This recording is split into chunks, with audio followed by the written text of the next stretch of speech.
7 নম্বরের গল্পটা জি। হামজা জবর আ বা জাল জবর জা জাল জেজি এটা বা জের বি জাল জবর জা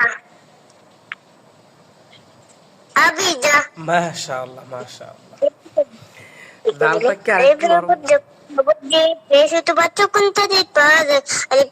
তখন হামজা বলা হয় হারকত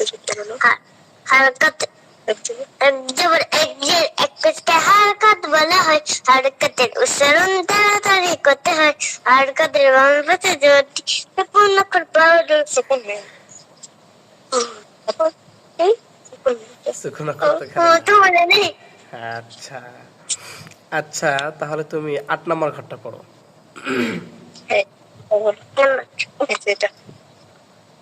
জাল জবর জা হামজা জবর আ বা জবর বা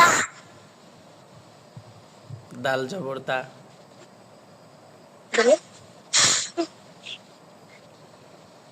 বলো।